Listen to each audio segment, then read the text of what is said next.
We are back and live. Welcome to CreditVerio's Q&A Wednesday. All right, here we go. Let me just put that screen on right. I'm your host, David Mahalik, certified FICO Pro, 11 years experience in the space. Thank you so much for being here with me today. And it's just going to be us. It's been a long time since it's just us without John Alzheimer. So some of the advantages of that is we have the ability to really dive into credit repair techniques, some how-to stuff, answer some direct questions about credit repairs, which is not really one of the things that we cover so much when John is on with us. So it definitely pays if you're here. You got credit repair questions, I've got answers for you. And I've got a couple of themes that I'm going to work with today, some things that have been on my mind for the last week or so. And I'm going to walk you through some information. You know what? I've got this YouTube up here. And I see I'm looking at me talking with a delay, so I got to get rid of that. I don't need to watch myself talking. Okay. All right, don't be a stranger. I see we got about half dozen people, maybe a little bit more jumping on. So take a second, say hello. If you're new to CreditVerio, let me know. Let me know what round you're in. Yeah, I see we got some people jumping on now. Welcome. Okay, just going to be us today. What that means is we can talk more openly about credit repair and credit repair techniques. And like I said a second ago, if you're just joining us, I see we've got a few more people jumping on. We're going to go over some really important things when it comes to the dispute process.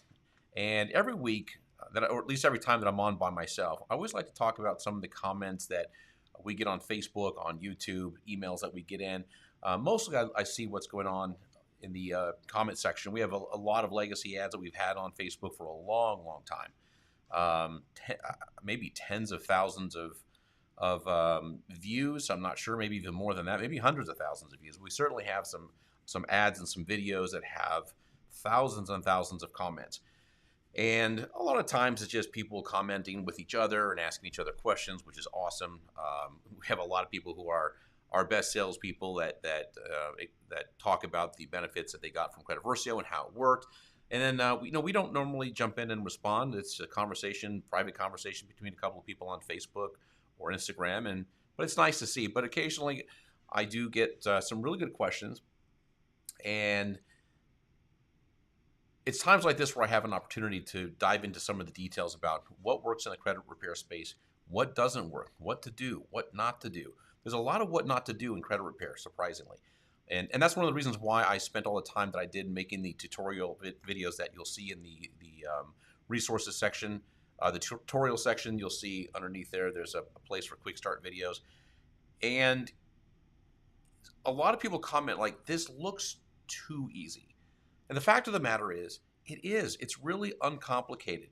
One of the things that I've said many times, and this is something that I came to, and I think a lot of people in the credit repair space who become veterans, meaning you get past that 4 or 5 year mark, you're able to survive, and most people don't, by the way.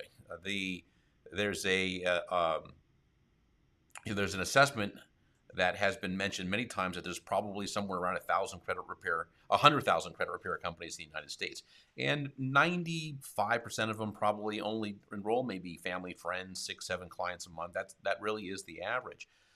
So you have a lot of people in the space who can get on YouTube, who can get on Instagram, get on TikTok. And largely what they'll do is repeat things that they're hearing from other people in the credit repair space, and a lot of times it's not right. And so that's why I'm here, and that's why I spend the time that I do to talk to you about what works and what doesn't work in the credit repair space. So today I'm going to go through some basic things about the dispute process. And at any time you have any questions, feel free to throw them up here. That's what I'm here for. I'll be more than happy to answer them for you. And we're going to dive into first of all, some of the stats behind CreditVerio. And this is something we did recently, and I know I touched on this a little bit a couple of weeks ago, but I want to spend a little bit more time on it because I want to show you what goes in to these kinds of stats, why we have these incredible stats that we do. So I'm going to bring this is part of a PowerPoint presentation that I gave at a seminar recently. So let me get a little bit of backstory. So we all went to, not what I mean by all of us, largely the big credit repair companies, the people in the space who Have a lot of clients who are doing very well, who are partnered with Smart Credit. You'll see I got my little Smart Credit hoodie on right here. All of us went out to a seminar about a month ago. It was Smart Credit's first conference. I was asked to speak, and very interesting conference because it was a lot of Smart Credit and a lot of CreditVerio. We have a lot of partners that were there, and I got up on stage to talk about some of the things that we're doing. And one of the slides that I presented is the slide that I'm going to show you right now. I think it's really important to see this. Let me swing over here, and I will activate this. Here we go. All right, great. So this is what I showed to about 120, maybe 130 people in the audience. All of them credit repair people. There's a lot of people there from credit repair. There were some attorneys that were there. There's some reps from the bureaus that were there. So it was a pretty good mixed group. And everybody there, a professional in the space, experience in the space. And this was something that was kind of a crowd stopper, because even though people understand, or at least in this environment, that CreditVerio is a large player in the credit repair space as a software provider, people really didn't quite understand how big CreditVerio actually is and the success rate that we're having. And this is going to play into what I'm going to show you here in a minute about creating dispute letters. Okay, so the first thing is, as of day before yesterday, maybe a couple of days ago, there's been about 384,000 people and some change who've created a CreditVerio account. The average starting credit score is 583. And 4 rounds later, so about 6 months later, it's the average outcome is up 47 points. So by the way, that might not sound like a lot. People are like, I got to raise my score 100 points. Okay, that's great. But if you look at that large, massive amounts of numbers of people and what's happening with their credit score, a 47-point increase in 6 months is pretty substantial. It could take years to earn that kind of a score if you're starting from scratch, or if you're just flat out recovering from some negative credit. Now, a little disclosure here. The reason why we have that little sort of asterisk right there is this is after 6 months, and we exclude clients who have additional negative items that are added to their credit report. So why do we do that? One of the things that happens in the credit repair space when you're consulting with people, if they are, and I did this for years, I did this for thousands and thousands of consultations, probably tens of thousands of consultations that I had. When I would get somebody on the phone and they were still paying things late, they were still in default, that's not a credit repair candidate at all. It doesn't matter what credit repair company you talk to. If they're on the up and up and they're honest and they're doing things the right way, they're not going to bring you on as a client if you're still in default. So that's one of the reasons why we don't include that group of people, because obviously at CreditVerio, this is all DIY. We don't. There's no sales team here. We don't talk to our clients. So there's nobody here to say, listen, my friend, you got to solve your money problem first before you come back and solve your credit problem. So in all fairness and disclosure, I want to put that out there. But here's what I'm really excited to show you. It's this part right here. Let me scroll over. So this is the consumer outcomes. Can everybody see that okay? I know, Mohammed, I see your comment there, or your question there. I'll post it up here in a minute. I just want to go through these stats real quick. I want to make sure that everybody can see this. Maybe I can blow it up a little bit. How's that? Is that better? Okay, so this is consumer outcome. This is deletion rates. So let's go by bureau. So TransUnion, this gray area right here is after the first dispute letter. So the round 1 dispute letter. Now this is an aggregate. So this takes in consideration collections, trade lines, and public records, which essentially these days is just bankruptcies. So by the way, and this is an important part, when I'm showing these stats in the seminar in front of 120, 130 credit experts, people were picking up their cameras and taking pictures, because these are not deletion rates that are typically achievable by credit repair companies, not without some incredible extreme lengths that they have to go through. And again, I'm speaking from experience, having spent my first 7.5 years working for one of the biggest full-service, high-end credit repair companies in the United States. For us to get this kind of a deletion rate was an epic challenge to accomplish. So let me show you here. So the first round deletion rate On TransUnion, 22%. Experian, 19%. Equifax, 16%. Now, take this out to 4 rounds, and the deletion rate more than doubles. Well, doubles, let's just call it that. So now we're at from 22 to 43% of a deletion rate, 19% to 40%, 16% to 38% on Equifax.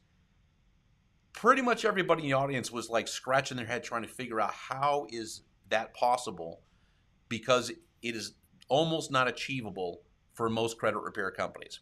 And there's 2 reasons why. Let me pull out of this real quick and we'll get back to my screen here. There we go. There's 2 reasons why. Number 1, CreditVerio software is far better at reading credit reports and understanding what's on them and how to dispute them, where the problems are, where the mistakes are, than an individual, including myself. Like I've looked at tens of thousands of credit reports over the years. I can't tell you how many customer service calls I've taken where I had to look at credit reports side by side and figure out what changed. And even with software assistance, it's really not all that easy. And that's the magic behind CreditVerio. That's what the AI is doing. So not only is it much better at diagnosing problems and disputing problems and writing the letters for you, the other advantage is that you're sending the letters out yourself. So you're not going to get flagged like if it comes from a credit repair company, which happens very frequently. So the whole point of that story is to tell you that there's a tremendous amount of power behind your ability to do disputes, because the software oftentimes is better than any credit repair processor when they're trying to figure out what's going on with the credit report. Okay, so Mohammed, let's start putting up some questions. Do they read the letters, or does a computer read my disputes? It's actually a combination of both, Mohammed. So more often than not, there are people that are reading your dispute letter. Depending on the nature of the dispute letter, if it's escalated or not, most dispute letters don't need to be escalated. Meaning an escalation usually means there's probably some kind of a legal issue there that they want to have a set of domestic eyes on, meaning it'll be read here somewhere in the United States. But most of the time these letters are read South America, Mexico, Philippines. That's where a lot of the data processing is taking place. All right. Great question, though. You know what's funny? The funny thing is that if you ask 10 credit repair people that question, you'll get like 11 different answers because a lot of them don't know. But one of the great advantages of CreditVerio is we have 2 individuals that consult with us on a regular basis. John, obviously, if you've been here before, you've seen John Alzheimer with me, spent 8.5 years, I believe, at Equifax, and he spent a lot of that time in dispute resolution. So he's very familiar with what goes on behind the scenes. And also Steve Rieger over at Smart Credit, who spent 27 years with TransUnion. The entire time he was in dispute resolution, and he ran the entire dispute resolution team when they ended up closing the West Coast division. 15,000 disputes a day. I think he had maybe 2,000 people that he was in charge of. So we have a tremendous amount of knowledge as to what goes on behind the scenes. I'm not saying that that doesn't give us like any special techniques or inherently any advantage. All it does, advantage apart from the fact that the dispute letters don't say stupid stuff. Like we don't do the dispute letters that CreditVerio pushes out and gives to the user, doesn't do a lot of the dumb stuff that credit repair people tend to do, like quoting laws and all kinds of crazy stuff that people think is going to help, but really doesn't help. Jeremy, so greatly appreciative of your program. It's been almost 5 months and I have 0 collections. Thank you so much for all the negative. All negative's gone. I literally didn't do anything. Okay. So there's Jeremy, congratulations. I absolutely love hearing stories like this. I love hearing success stories. And not only as the guy that's behind the scenes here at CreditVerio, along with my business partners and the whole team here, everybody here would say thank you if they were gathered around in my office. But also as a guy who got into this industry as a credit repair customer. That's where I came from 12 years ago. I was the guy that had to address my credit issues and then end up getting in the industry. And thank goodness I happened to meet my business partners at a seminar, or one of them at a seminar, and it turned out to be a great fit. Let's see. Greg, hey, good to see you again. The guy that asked all the great questions. I would say, is there any advantage disputing with the creditors directly versus the credit agencies or vice versa? Yeah, great question. Greg, I swear to God, I don't know if you're like doing your homework like in between our lives to come up with like really, really good questions. That's a great question. Um, in fact, I just had this conversation today, and the advantage of doing bureau disputes only is that you are doing a creditor dispute. So when you send a dispute to a credit bureau, they have to process it. And to go back to Muhammad's question, is somebody reading these letters? And the answer is yes. It's a combination of an OCR machine, that's an optical character reader. So it is being read and processed, but your dispute letter is being scanned as a PDF document, and somebody is going through and reading it, and then they have to figure out what is this person disputing. This is why simple language is the best. This is why clear, concise language is always going to be better. Don't try to be confusing. Put all your disputes on one letter. I'm going to talk about this in a little bit more detail in a second. I'm going to give you 10 fantastic tips when it comes to understanding why dispute letters need to be sent a certain way. And then they enter that information along with the dispute codes, and they send this over via what's called eOscar. It's called an automatic consumer dispute verification. And it goes over to the creditor. Now, the creditor logs in every day, and they see these disputes, and they have to work these disputes.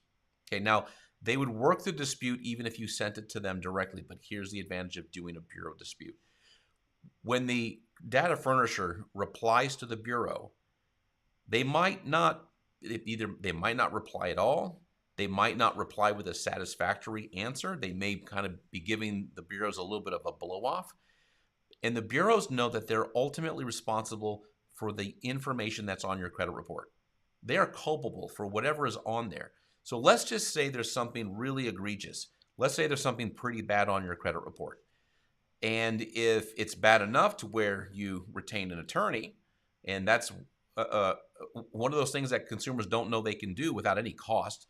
It's written into the Fair Credit Reporting Act. It's part of the law that if you have any kind of grievance with a creditor or a bureau, that the attorney will do the work, no money out of pocket from the plaintiff, and they collect all the fees from the defendants.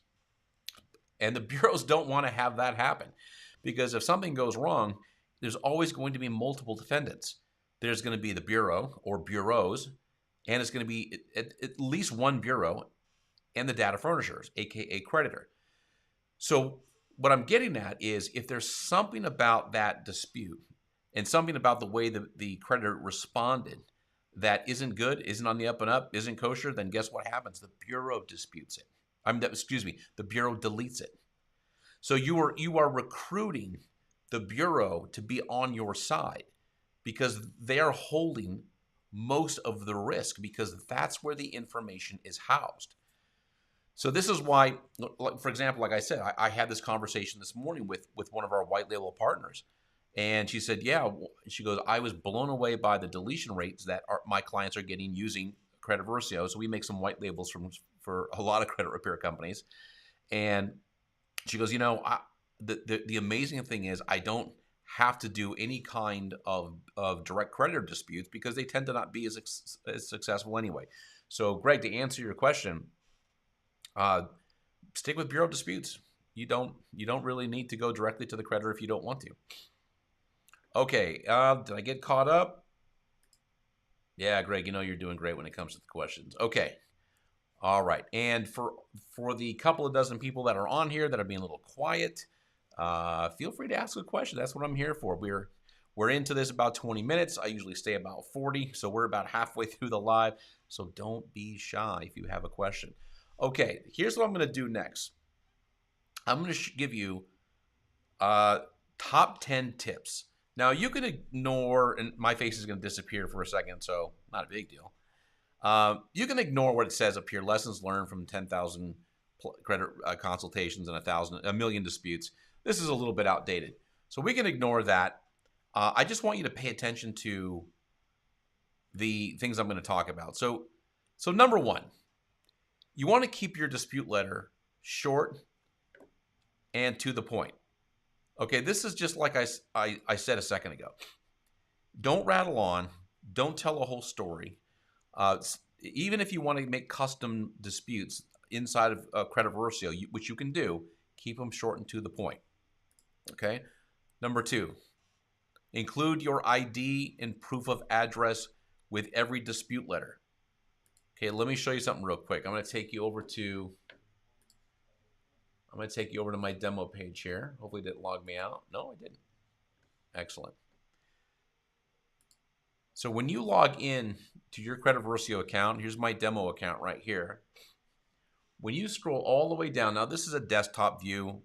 Mobile looks pretty similar when it comes to this part, except you're gonna scroll across when it comes to the credit scores. But the rest of the stuff down here looks just like this. You need to see these blue check marks right here. Photo ID, proof of address. Okay, you got to have it. How do you add it? Well, if there's not a check mark here, you're going to see a little link that says, add it. Click it, drag and drop, or bring it in from your phone. However you want to do it, doesn't matter. But you definitely need to have a photo ID. Ideally, your driver's license. Could be your passport. And for goodness sakes, I swear that we see this, and I'm not naming any names, obviously. I don't want to pick on people, but it is one of the funniest things that I see. When we say photo ID, and I can tell who doesn't watch the quick start videos, because in the quick start videos, I say, I show you all the different kinds of IDs. I even show you pictures, like demos, like this is your driver's license, here's a passport, here's a state ID card. These are things that you can use as a photo ID. You know what some people upload as a photo ID sometimes? A portrait of themselves. Just like a picture, like a little selfie. I'm telling you, sometimes it gets really fun around this place. Yeah, so don't do that. So upload your ID, your real ID. Don't take a selfie and upload that as your photo ID. Proof of address. Okay, proof of address can be a recent. Now this applies to any utility bill, like power, cable, phone bill, satellite, gas bill. All things that utility companies send you are perfect for a proof of address. And the reason why is when you send a proof of address to the bureaus, here's what they want to know. They want to know that that institution did a credit check on you. Okay, can you get electricity? Can you get cable, electricity, gas without them doing some kind of check? Now they might just do an identity check. And the answer is no, you can't get that stuff. They're going to ask you, okay, David, what's your social security number? What's your date of birth? And they're going to run a they might not look at the credit report. They have their own credit report that they look at. It's called the NCTUE, something like National Consumer Telecom and Utilities Exchange. I can't believe I remember that. That's actually the fourth largest bureau in the United States. People think it's Innovis, but it's actually the Telecom and Utilities Exchange. I think that's what it is. So, but still, they're going to check on you. They're going to verify that you are who you say you are. So when you send that to the bureaus, they know that at least somebody checked that address that you gave them is correct. Okay. Now you can also do your W-2. You can do a pay stub. Okay, you can cross out or hide your income or what's being withheld. They don't need to see that. But something that's got your most recent accurate address. And it happens a lot where people moved recently. Usually this happens when people have moved within 6 months or so. They're going to get that response back from the bureau saying, hey, we would love to work on this for you, but we don't know who you are. That the address that you provided us is not on your credit report. So please send us, and they'll ask you to send them what I just named. So you might as well start off and give them what they want from round one. And yes, round 2, round 3, round 4, if you have a round 4, round 5, every single dispute letter that CreditVerio puts out there for you, it's going to include the ID and proof of address. Even though you've done it 2, 3, 4 times already, it's still going to provide the ID and proof of address every single time. It's really, really important to have. All right, let's go over to the next one. Okay, include your ID and proof of address with dispute letter. Be polite. When I first got started off in the credit repair industry, even though I worked for a really good high-end credit repair company, very white glove, very professional, sometimes the letters that were sent out were a little aggressive. They're like, hey, if you don't do this and this and this, and we're going to sue and blah, blah, blah, and here are the laws, and you got to do this. Remember, like Muhammad asked a second ago, are people reading these letters? The answer is yes. Be nice. Okay, they don't need to be harassed. Now, granted, some of this stuff is a little bit of a moot point when we're talking about just selecting the suggested reason in CreditVerio and just letting the software do it, because you don't have an opportunity to really write a bunch of crazy stuff if you're inclined to do that. So, but again, you can always edit these dispute reasons, and a lot of times people do for whatever reason, and that's okay. That's totally up to you. But be polite. All right, let's go on to the next one. Okay, don't quote the law. Well, why don't you want to quote the law, David? Like when CreditVerio first launched back in first quarter of 2020, we launched at the perfect time, right when COVID started, right when people are at home. They were getting the stimulus checks. They had nothing better to do but to work on their credit. So we blew up right then. And when you have a lot of eyeballs and have a lot of people looking at your content, you're always going to get people who think they know a lot more than they do. And people would say, hey, I've seen your letters. You guys don't quote the laws. How come you're not quoting the laws? And the reason for that is you don't need to quote the laws. The bureaus know the laws. They don't need you to recite to them what they operate off of the laws. So that's reason number one. You don't need to do that. Reason number two, quoting the laws is something that credit repair companies do a lot because they think it helps and it doesn't. The problem with doing that is if you start quoting laws and you send a dispute letter that quotes the laws, the bureaus are going to be thinking, wow, this person really knows a lot about the law. It sounds like this has been sent by a credit bureau. Well, what happens when letters are sent by credit bureaus? Are you guys, if you've been watching me for a while, you know I'm going to pull up let me find it here in my stash. Yeah, where'd it go? There it is. All right, exception G. This is in the Fair Credit Reporting Act. It's been there for a long time. It's been there for decades. And it essentially says, after they get done describing what the bureau has to do once they receive a dispute, at the very end of pages and pages of an outline of what they have to do as far as following consumer protection law, then they have this.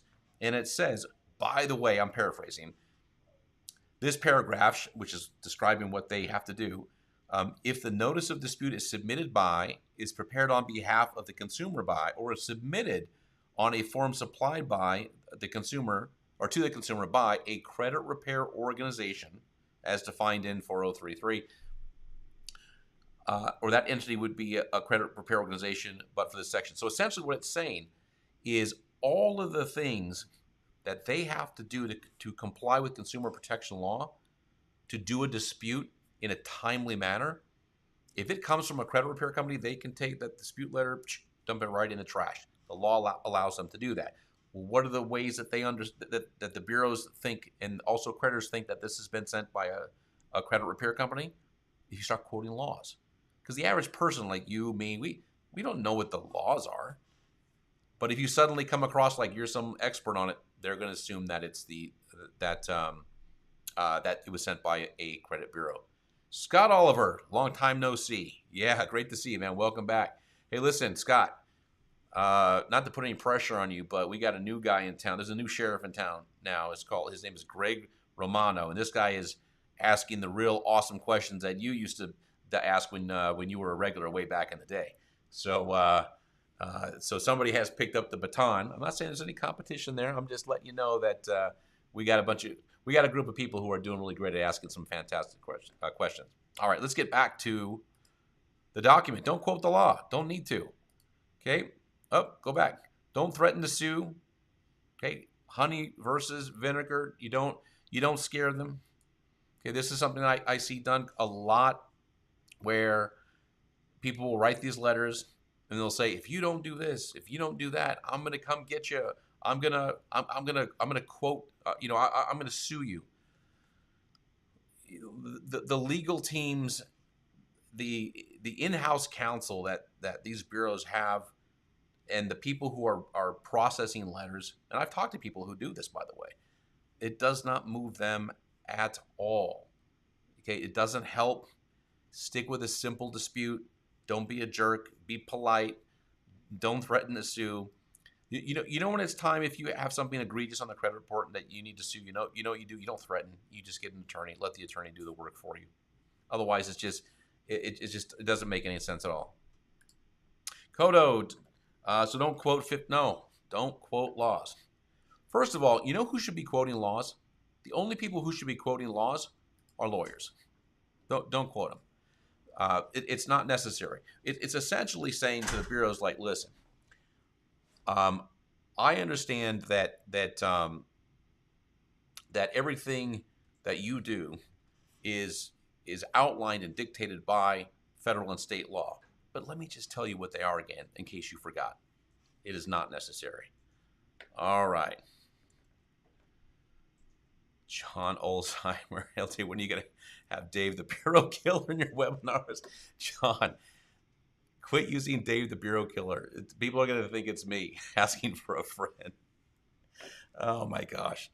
So I started off this whole thing talking about how John wasn't going to be joining us today, and he wants to drop into the comment section and start having fun with me. So, John, it's always good to see you.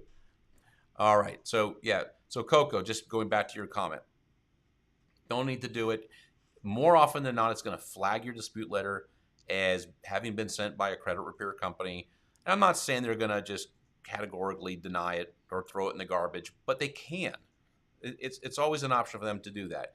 In order for you to get the best result possible, the ideal way to go is just to keep it simple, keep it plain, state your dispute, the account you're disputing, the date of the credit report you found it on, and the result you would like to see happen. That's it. All right, let's go on to the next one. All right, so there's no super secret magical words or dispute strategies.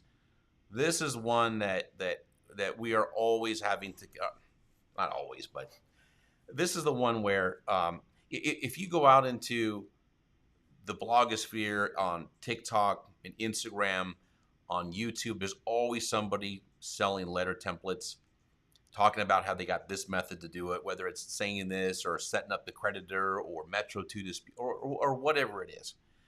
And there's a stark difference between that audience, who, by the way, nobody's checking them, meaning that they're not experts. When we look up their name, like John can attest to if he's still watching, all of us come from somewhere in the industry. We all get coached, like a lot of us who are credit experts. John is our mentor a lot of the time. He's one of a handful of mentors that have trained us on how things work. We all go to the same seminars. A lot of times we're using, or at least interacting with, the same compliance attorneys. If we're doing anything substantial, we're working hand in hand with our credit report providers. And a lot of times, just for us to be in this business, we also have a team of attorneys. So we know what is on the up and up. And then you have the kind of the internet clowns who will say, well, if you say this and you say that, it's going to get deleted. And it's absolutely not true. So that's one side. The other side is what I'm describing. When you go to, like, the conventions that we go to, you don't have to tell. Nobody ever asks, what does CreditVerio's letters say? They know that there's no such thing as magical dispute letters or super secret strategies that are just newly discovered. You know, the thing that used to crack me up is, I have a friend on the inside of the bureaus, and he said, if you say this, this, and this, or you put in this code, it's going to get stuff deleted. And that's one of the reasons why I think credit repair has a little bit of a negative reputation, because the unassuming consumer out there doesn't know any better, and they're going to believe stuff like that. And then when they find out after they paid somebody a few $100 that it doesn't work, then you get people who are unhappy. Let's see, Greg, how many rounds of an item not being removed would you start thinking about another strategy? Is there one? So great question, Greg. There's 4 reasons why things get deleted from credit reports. Okay, this is right out of the Fair Credit Reporting Act. Either it's going to be erroneous, outdated, incomplete, unverifiable. That's it. You can almost eliminate 2 and 3. So erroneous and unverifiable. Incomplete, outdated, you don't really see that as much. At least I don't anymore. Ever since Metro 2 became the standard, I think it was 2017. It might be 2018. But once the Metro 2 language became a standard between data furnishers and bureaus, and it's a much more robust, thicker, it's a thicker file. There's more data in it. So you don't have as many mistakes like that, like incomplete or outdated, coming onto credit reports, because it's a really easy thing to see. So you really have 2 reasons left for the most part. It's going to be erroneous, which if I had to guess, that's probably maybe 20 or 30%. Again, I'm just somebody else might disagree with me on this. It might be 20 or 30% of the things that get deleted are because they're erroneous. The other is because they can't verify the information for a whole host of reasons. And sometimes the data gets archived. Sometimes they just don't have the time. They don't have the interest. Believe it or not, some data furnishers, when they receive certain kinds of disputes on accounts, they have an auto remove response to it, just because it's not important to them. So no, Greg, if you've gone through 4 rounds, 5 rounds of disputes, nothing is happening, CreditVerio is not seeing any more errors, the data furnisher has come back on more than one occasion to verify that the information is reporting correctly, that's pretty much it. So you have really 3 choices. You can wait 6 months, try again, see if the data was archived somewhere, or maybe you just got a hold of somebody different that didn't want to go through the whole dispute or respond to the dispute process. Maybe something changed on the side of the creditor. Number 2, you just wait for it to age off. Remember, and John and I have talked about this many, many times, is the more distance you put between that event and yourself, time-wise, the faster you're going to heal from it. So it's really a matter of sometimes 24 to 36 months, providing you're not adding additional negative information, that you can fully recover from most things. Credit reports are very much, what are you doing now? And what have you done in the last, say, 24 months? 36, 48, 60 months, not as impactful on the score as you might think. True that those items are there cosmetically and they're uncomfortable. I get it. When I went through the repair process, I think I got about 50% of my items deleted, 40, 50, something like that. I can't remember exactly. But the rest I had to build good credit, which I did. I learned to do it the right way, just like you go into the credit coaching section, CreditVerio, and I explained to you it's not that complicated what to do. And then I had to wait for this stuff to age off over time. And that's the strategy. And as things got older and older, they became less and less significant on my credit report. All right. Yep, thumbs up. Is eOscar a viable verification and validation source? Yeah, Coco, I get the impression you might not know what eOscar is. This is not something that you use. eOscar is just a telephone, essentially think of it as a telephone line that goes between the data furnisher and the creditor. So it's a connection. It's a software connection where credit disputes can be handled. So they log into eOscar. This is not something you and I get to see. We have no participation in this. So if I'm working for, say, Citibank, I log into my eOscar account in the morning, and I see all of my disputes. And those are the ACDV disputes that come in from the bureaus. And it's not just viable. It's the only way that it's done now. Everything is done digitally, and it's done through eOscar. Okay, where are we? Yep, we are coming up to the end. So let me get to the end of this checklist here. We're on number 7. Let's go to 8. So first dispute letter can trigger an auto validation reply. This is a big one. And this is the one that really breaks my heart a lot when I see people in the comment section saying, I sent out my first dispute letter and nothing happened. I'm not doing this anymore. I quit. Despite the fact, in the very first video, in the tutorial section, we're very clear, and I'm very clear to tell people this is a multi-round process. It doesn't matter if it's CreditVerio or if you've hired somebody. It's going to take 2, maybe 3, maybe 4. We see things coming off in round 3 and 4 all the time. Round 1 is like low-hanging fruit. Things that you could have said anything and the stuff's going to drop off. Like I said a second ago, some data furnishers have an auto-delete response on certain things. So on round 1, they might come back and say everything is been verified to be reporting accurately. That's pretty much verbatim what they're going to say. Great, that doesn't mean anything. Okay, go on to round 2. And round 2 is essentially saying, hey, listen, I don't really agree with the outcome. Can you explain to me how you came to that conclusion? Now, nobody's going to call you. Nobody's going to send you their notes. That's not the way that it works. What it does, it lets them know that they have to go a little bit further and at least verify why they were able to determine that everything was reporting accurately. In the credit repair space, back when I used to do this by hand and do this for customers, one of the things that we would tell people, and by the way, people in the credit repair space who are seasoned and accomplished will tell you this, that the dispute process seems like it really begins at round 2. So round 1 is just the shot across the bow. Round 2 is like, okay, now I'm not going away. I need you to explain to me how you were able to verify this information. Things change a little bit. Okay. Christopher, I'm going through the process now on my first round. I have 15 more days before I should expect an update. Then I'll be going into round 2. Yeah, let CreditVerio do the update for you automatically.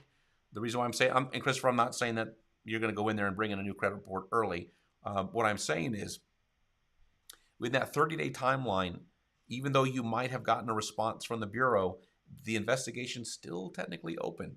So if let's say nothing happened, or maybe something did happen, that outcome could change within that 30 days. So that's why you always want to give that full 40 days that CreditVerio has set up just to make sure everything is done.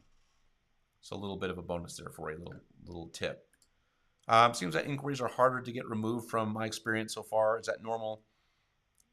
Yeah, because an inquiry is not something that's reported to the bureaus.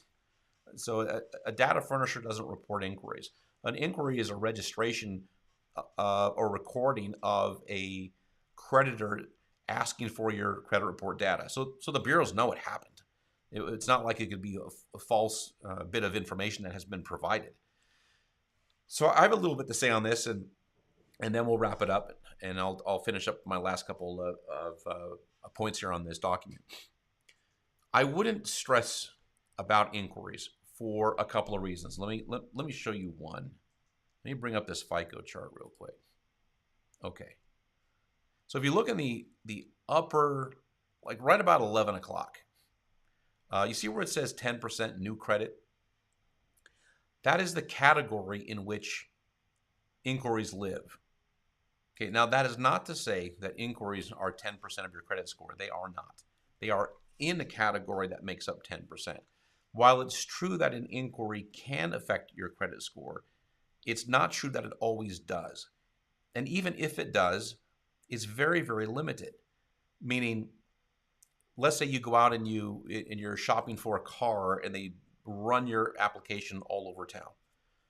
Okay, FICO and Vantage Score know how to dedupe that information. What that means is if you have 15 inquiries in 10 days, they know you're not shopping for 15 cars. You're shopping for one car through 15 different places.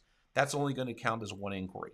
So you don't really need to worry about inquiries. Also, there is no model of FICO or Vantage Score that cares about inquiries once they're 12 months old or older. So even though they're there cosmetically, you can see them for 24 months on your credit report, they play no role in your score. They are the least important things on your credit report. And Greg, I'll tell you that when we talk to, like, we build software for a lot of credit repair companies, some very big ones too. And you know, one of the things that none of them ever care about are inquiries. because they don't dispute them. They'll dispute them to the extent that the client gets excited and like, I want you to dispute these inquiries. If that doesn't happen with a client, if you can reason with your credit repair client and say, don't worry about listen, you got like 9 collections. Don't worry about your 5 inquiries. That's not doing anything. We gotta resolve these collections right here. That's where the attention should be. It should be on the things that really matter, not on inquiries. So it's a very long-winded way of answering your question, Greg, but I want to make sure you understand that inquiries are not the boogeyman that people think that they are. All right, let's wrap this up real quick here. Notice I'm losing my voice a little bit. Okay, number 9. Okay, disputes don't lower your credit score. I don't even want to dive into that too heavily. I'll say this, that a lot of times people don't, people don't look at their credit reports very often, so they don't really have a frame of reference as far as what's called score migration. Meaning, if I were to pull up my credit report right now, or if I were to pull up Experian right now and look at my score over time, you're going to see this up and down, 30 points, 50 points, 10 points. 50. A lot of it has to do with my credit card balances, as it does with everybody else. Disputing does not drop your credit score. The only time it might is if you dispute and delete an old account that had some age attached to it, which you got to be careful doing that. But there's nothing punitive about the act of disputing. In fact, if I pull up that FICO chart again, here we go. 35% is payment history, 30% accounts owed, 15% is the length of the file, 10% is the mix of credit. This is the different kinds of credit you have, and 10% is new credit. Does anybody see anywhere where it says disputing? No, because it doesn't exist. So there's nothing to worry about. You can dispute. It is your legal right. There's nothing punitive about it. Just be careful not to dispute really old stuff that has a lot of age to it, because if you got a charge off that's 6 years old, it's going to fall off in a year. It's not really doing anything to your credit report. But if it's the oldest thing on your credit report, if it's a 10-year-old account, let's say, yeah, you could drop your score doing that. But that's not the act of disputing. It's the fact that you get something deleted that was adding to your credit report as far as age goes. And lastly, deleting bad credit doesn't equal good credit. I can't tell you how many thousands of times I've said this. People are like, hey, listen, you got all this stuff deleted, but my score didn't move. Like, well, score's not going to move. You don't have any good credit. So you have to build. Like I was saying earlier, when I got into this business as a credit repair client, a good chunk of stuff got deleted, but a lot of stuff didn't get deleted. And when things were getting deleted, my score moved up a little bit because I'd already started establishing a little bit of credit. Not much, but once I understood everything, how to use credit cards correctly, how to get a builder account, all the things that I did early on, then my score started to go up as I was putting time between me and the negative accounts on my credit report. All right, where are we now? 49 minutes, perfect. That is going to be it for me today. Greg, yeah, I'm glad that makes sense to you. Excellent. Okay, everybody, thank you so much for joining me today. I hate to drop off. Listen, I'll stay on for another minute or so if somebody else has got a question, because I see we just got a handful of people that just jumped on. So let me go over one more thing real quick. No, actually, you know what? We talked about that enough. I think that's going to be, I think that'll be it for the day, because I don't have a whole list of questions to get through. I think we're good. So if you watch this on a replay, or I jump off just as you're typing your question, still post it. I'll swing back around and answer it. Thank you so much for being with me today. And great questions. I appreciate it. I will see you next Wednesday.